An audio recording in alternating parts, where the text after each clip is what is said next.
Dowsing mistakes I have made. This is like the most embarrassing talk you could ever give. All the things I've ever done wrong. But it's the process. We do things wrong. We do the best we can in that moment. Many of you have met me in person or online, but for those who don't, let me just give a little intro. Who am I to tell you all my mistakes? I've been a professional doser for about 20 years. My website is dowser.ca, and with my colleague in Scotland, Graham Gardner, we are internationaldosers.org. So we're a global community, all of us. The fact that I can be in Ontario, you're in Calgary and California and all over the place. We are global, so I appreciate that very much. I have been given a native name, carrier of the sacred water, water woman, for my work doing water wells. And years, maybe a decade or so ago, I was teaching water wells for the Questers and studied with in the native tradition, and with His Holiness the Dalai Lama, and the Celtic tradition and the Kabbalistic tradition. And a few years back, I was ordained a metaphysical minister, so I am required by law to say my religion is metaphysics, which is the study of the nature of reality. And honestly, as dosers, that's what we do, study the nature of reality. So my journey, there's a little picture of a child in a stool crying. That was my childhood. That's not me, because I'm too old for a color picture. But I used to play in a stool, and I would feel protected, and I was clairsentient, so I could always feel things around me. And in those days, we didn't talk about it, so I would cry. I was afraid of the dark till I was 45. I had a big corporate career. I got sick with rheumatoid arthritis. My hands were claws for 23 years. What got me out of it was dosing, learning about energy, learning about myself. And so I haven't been on any drugs for 15 years, and I'm functionally fit. No, I'm still doing it. I'm still dragging suitcases around the world. But what I realized through all that was that the autoimmune disorders can be the self not recognizing the self. So I came in a certain way, as we all did. I think that we're energetic people, energy people, sensitive people, gifted people. We have different names. Our families may have said we were crazy or worse, but we know we are simply sensitive, and we feel things that not everyone does. So part of my journey was discovering soul's purpose. And for me, once I got out of corporate and just started doing this, I dosed to save my life, basically, and to be functional. What is dosing, people ask? I say it is applied consciousness. We connect conscious, subconscious, superconscious states, and through that we communicate with all things. And dosing is a simple modality, easy to use, easy to make mistakes, but it's pretty simple. Basically, what we're doing is detecting energy. We figure out something's there, and then we transform it. This picture was taken at an American Society of Dosers conference, and we're drumming. And I shout out to Sakura on the call, who at the West Coast conference years ago, we were taking orb pictures. So access to energy is our birthright. Dosing is our birthright technology. And now we're just developing that vocabulary. What does it mean? You get the tingling. What is it? These days, I talk about panpsychism. It's a universal law. And it's the view that consciousness is a universal feature of all things. So everything has consciousness. It's not human consciousness, though. So humans, obviously, human consciousness. Our pets have their own consciousness. Rocks, trees, plants, the desk, the computer, everything has consciousness. And that is what, as dosers, we are connecting with. We can communicate with all things, and we can communicate with all times. So we go back and forward in time through the different dimensions. Quantum physics has told us there are 11 dimensions all tangled up. We don't really understand that.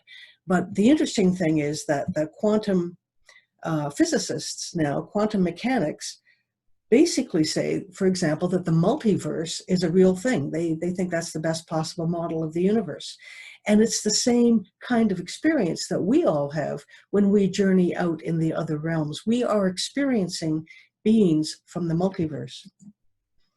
Basically, what do we need to know about all this stuff? There are books, there's words, there's vocabulary, there's labels for everything. But for me, I boil it down to, are the energies around me beneficial? Are they non-beneficial, or are they neutral? So the beneficial energies around us are willing to help us, and you might call them angels or spirit guides or your spirit team.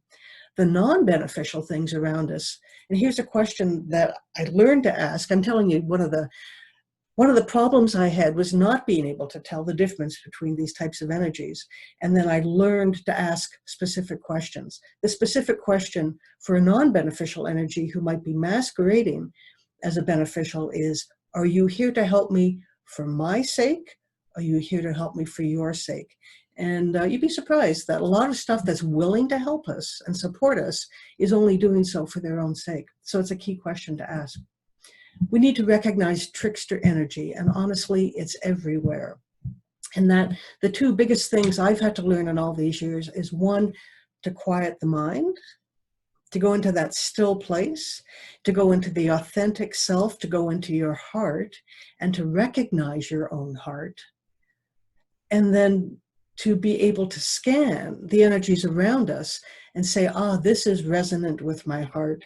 This is not resonant with my heart. So trickster energy is out there. So let's go back in here, and I'll talk to you directly again. And what are some of the mistakes? We have a pretty short time tonight, but I'm going to list them out, and you'll see if some of these mistakes are familiar to you. The first one is assuming, I'll talk about only myself. You guys are all perfect, I'm sure.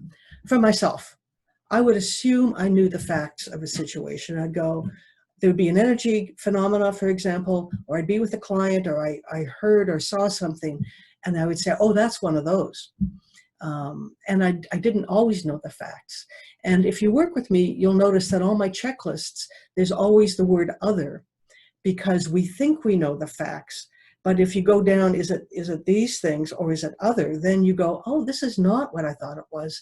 This is an opportunity to learn something else. This ties in with not understanding the degree of the problem. And especially as a beginning dowser, I'm sure you're familiar with the may I, can I, should I protocol that you use before you dose.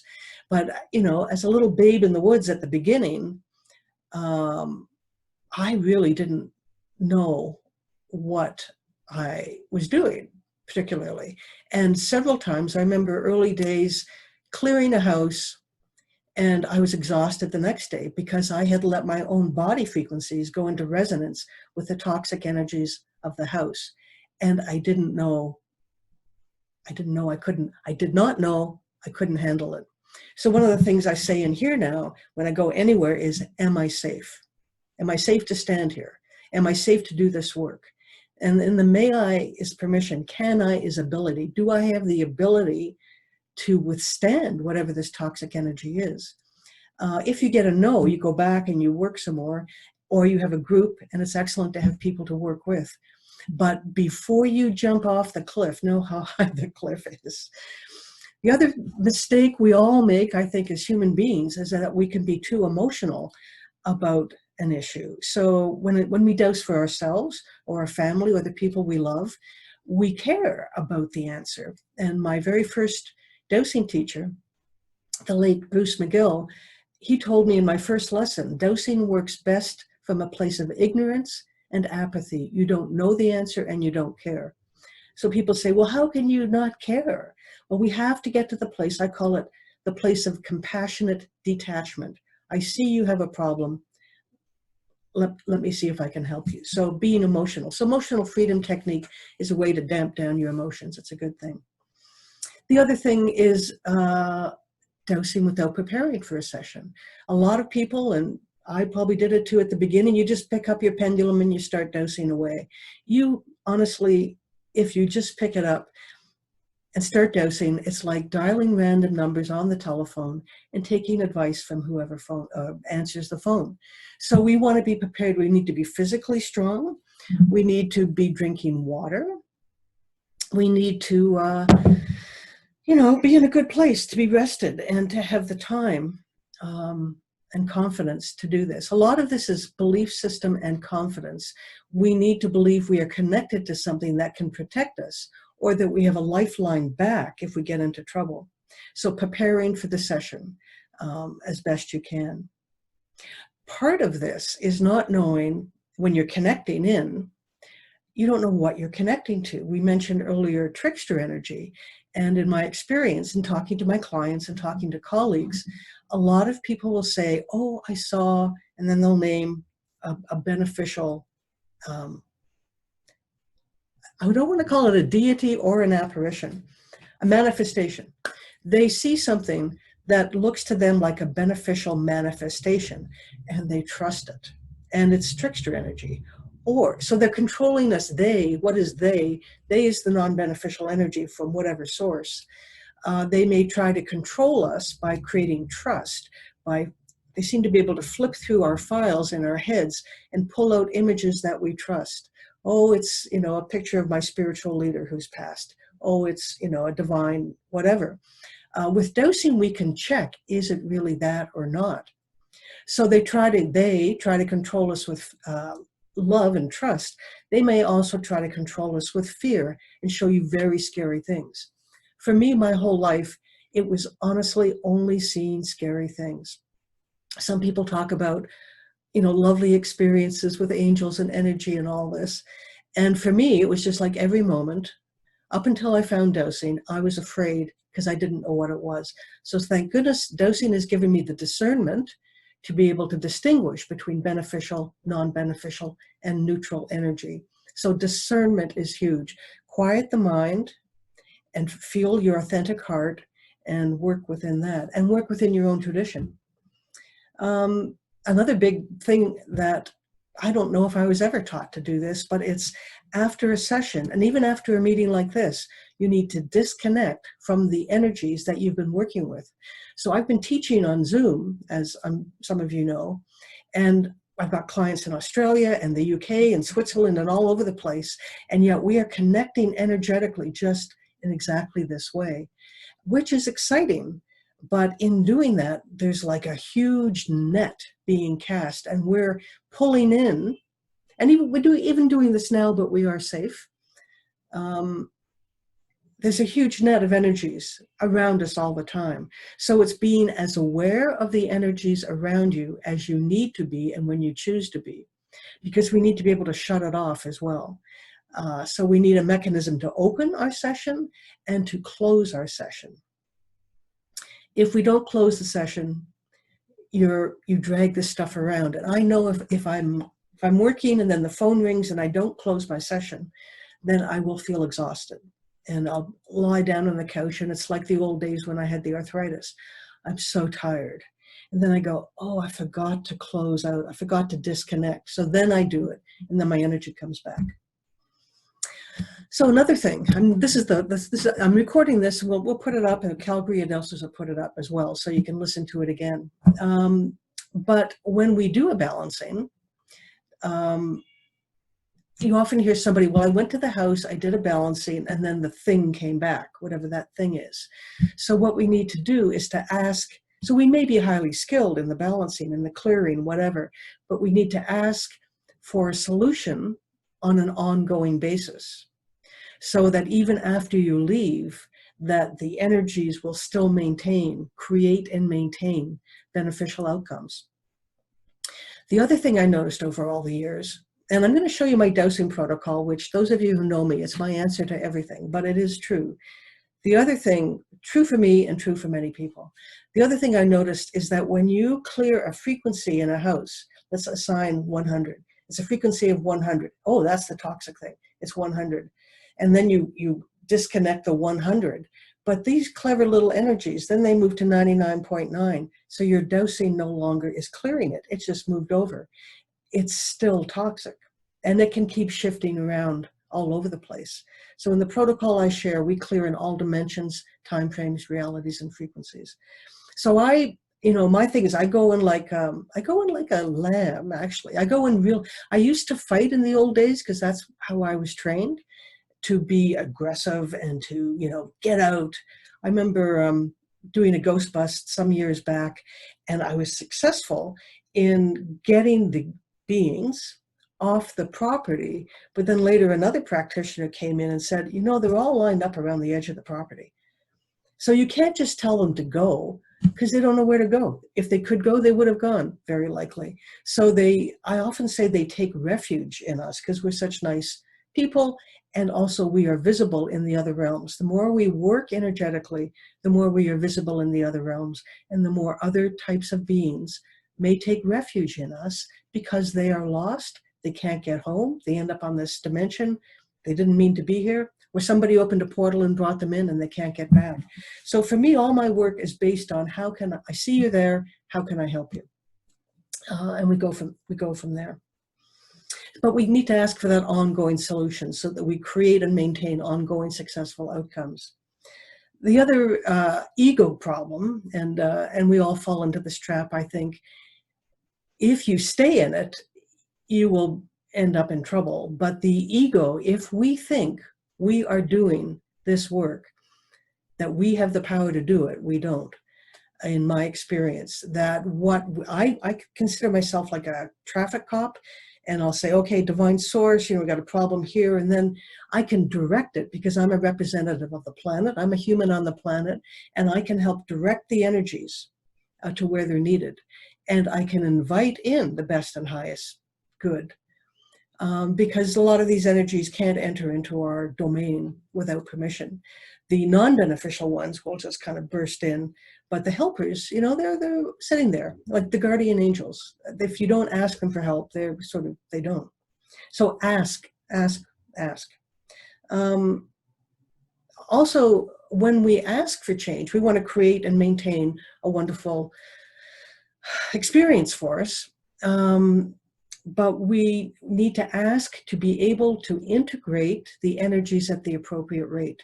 Because if we, you know, and dowsing, one of the reasons we use tools in dowsing is it slows down the transmission of information, because spirit can just do an energy dump into your head and it goes, actually, for my brain, it's processing too fast. For me, the dowsing tools help to slow down that transmission so I can comprehend it. I tend to take notes, make notes, and make sure I understand it. I keep it slow. If I have to, I can go fast, but I have that firm basis. And I ask for change to occur at the appropriate rate and to integrate with my current systems. So if you want to lose, 10 pounds as quickly as possible, then your arm might get cut off, for example. So we ask for the successful outcomes as appropriate on an ongoing basis. So those are kind of the mistakes I've made, which good for me, right? But what are we going to do about that? Let me give you some solutions on all that. And I've alluded to this. I'm going to share my screen again. And it's over here, and hopefully you can see that. So the dowsing protocol, thank you to all the teachers. And one of the reasons I've traveled all over the world, actually teaching all over the world, is to find the tribe, to find the people who have the secret knowledge so I could get it too. That was kind of my my journey. And it's been a wonderful journey, I must say. And through all of that, I developed this dowsing protocol, which I will share with you. But here it is quickly. To balance, first off, you want to balance the physical body. So you've got your water, you're well rested, you've got time. You want to connect with yourself, with nature, your source, and your team. This is the real abbreviated version. This is where you connect into dowsing consciousness. And we talked about dowsing as a state of consciousness. So we connect in, and I always think of it as being like in a little submarine. This is where I get in my submarine and I connect to my human body for my good health, the intelligent and beneficial energies of nature, the divine source, my spirit team. And there I'm in, yay. Then I kind of lock the door, and then I've got my periscope and I look around and I can scan things using the dowsing tools. So I am safe. And a question I often ask as I'm going along, am I safe? Am I safe? And if I'm doing client work, I'm at somebody's house, you know, some places are extremely toxic. So before you set foot in the house, you can do some remote dowsing, use some mapping, and create, at least in your own field, safe space. You may go into the most toxic place, but if you walk into something and you have created an energy field that is safe for you, then you'll be fine. And all of this, there's so many traditional wisdom stories that support this kind of thing. Different cultures have described, being in the furnace and not burning. We can do this. We change matter. We manifest. And I never used to talk about miracles and magic, but now I do, because I feel like we're able to do that. So we connect in with ourselves. Forgiveness is huge. If we can't forgive people, we can hold them accountable for their actions. Because if we're feeling, this kind of thing, we can't work. We need to be super clean to do this work. To be the avatar that we are meant to be, we need to be super clean. And all this comes with practice. I'm talking really fast because I've only got half an hour and I'm almost up, but I want to get this information out to you, and I will send you the protocol if you send me an email. Anyway, forgiveness. Step 4, clearing yourself of non-beneficial energy. This is before you start. I do the protocol in the morning and at night and between every session. And that's honestly how I got rid of the arthritis and maximize the energy field. So when you take something out, a friend of mine took all the bad stuff out of her shoulder and didn't replace it. You need to put the good stuff back in to create, I liken it to a high pressure system, a weather system. Seek permission to dose. That's the may, I, can, I, should I. You do not work on anybody or anything without permission at some level, because that's black magic. Dosing is the easy part. No worries there. Step 8, create the ongoing matrix or energy system, and this creates an ongoing system so that when you leave, the good work is still going on. Number 9, disconnect. I mentioned that. Finish the session by, snap your fingers, clap your hands, do whatever. Thank all the energies that have worked with you. And the beneficial energies may continue to work with you and be with you. You are disconnecting from the work of the session and the disconnecting and balancing that you've done. Your guides and loved ones will stay with you. Finally, communicate your results appropriately, because not everybody is willing or able to hear this kind of thing. And people don't, it scares them. Honestly, this scares people. My friends were afraid of me back at the beginning. I can say that I won't say who or what, but I was not, people were afraid of me. So that's why I try to be as normal as possible most of the time. And we normalize this by talking about it in these groups, in these communities, so that other people can use this. And that's part of the whole thing. So if you send me an email, susan@dowser.ca, put protocol in the subject line, I'll send you the 2-page dosing protocol.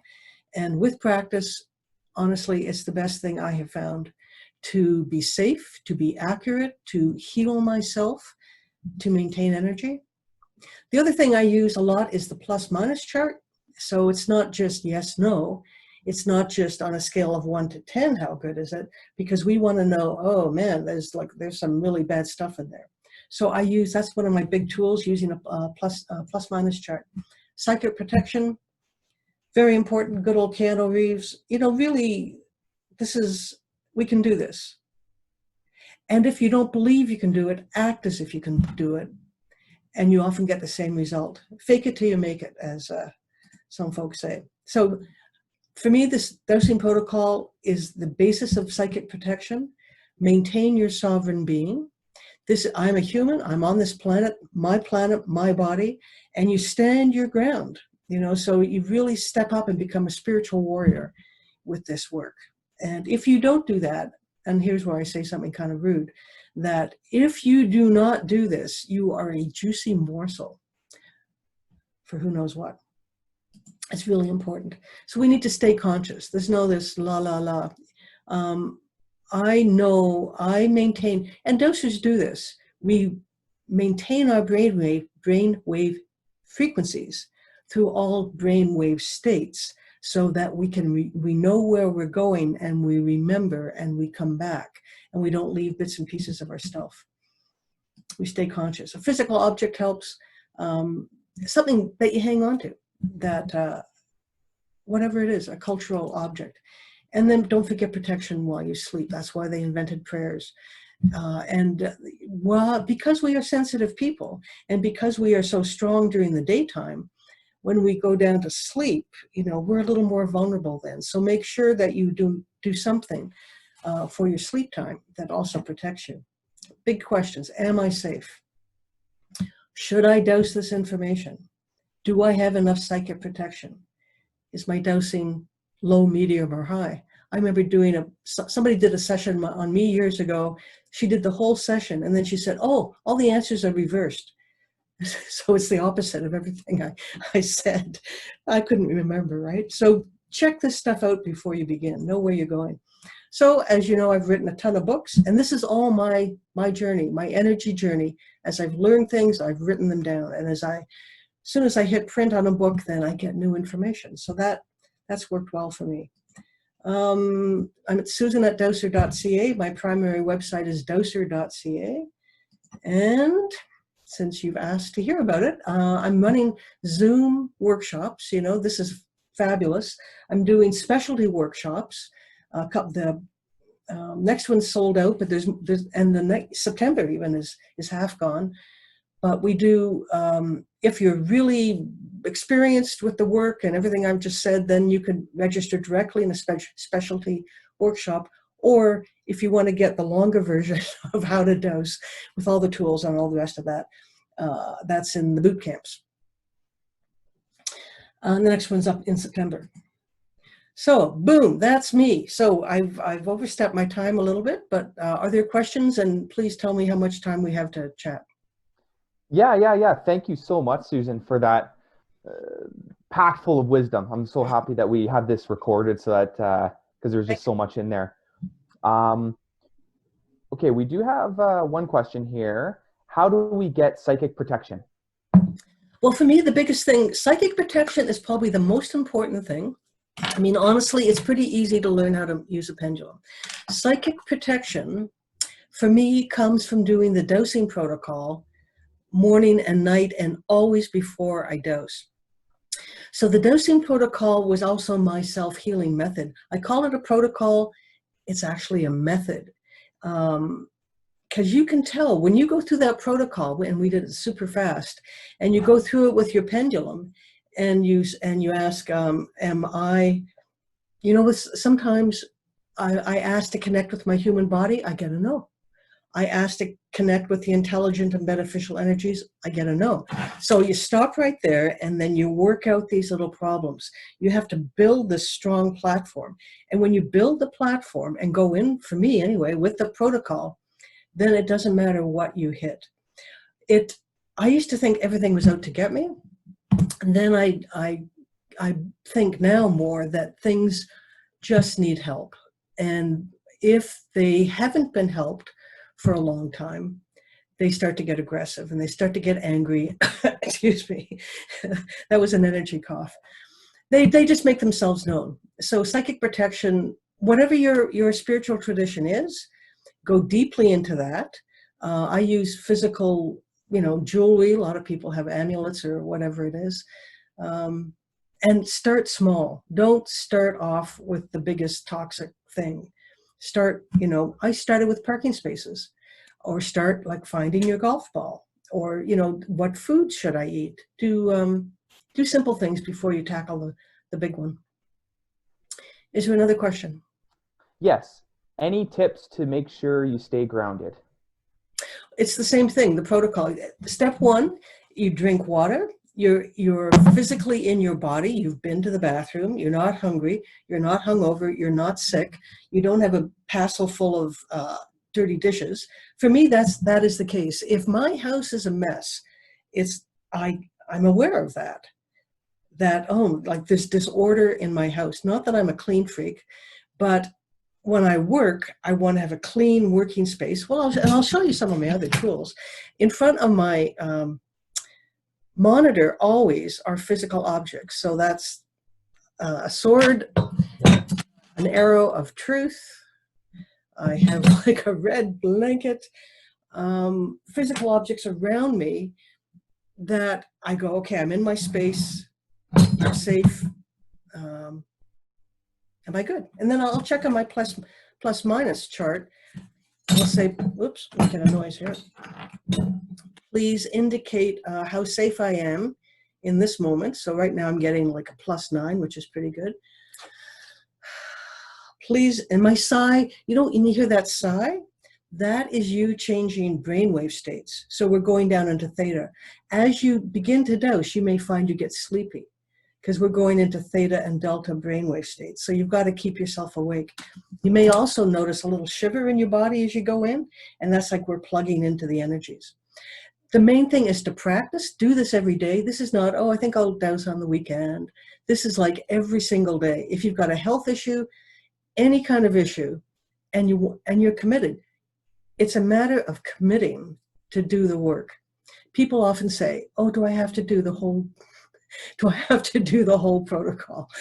And it's like you get back what you put in. I trigger the whole protocol with my water. So I'll say, bless me. And also physical objects. This is a glass that my father had back in the 60s. He's been dead for 30 years. I drink out of it because then I know my dead father's probably protecting me still. Like little symbols. Maybe it doesn't make sense. If it makes sense to you, it's good enough. Any more questions? Beautiful. Thank you so much for that, Susan. We have one more question. It's from Jill. She says, when disconnecting from non-beneficial energies, how long should you work with that? What is the best? Repeat that, please.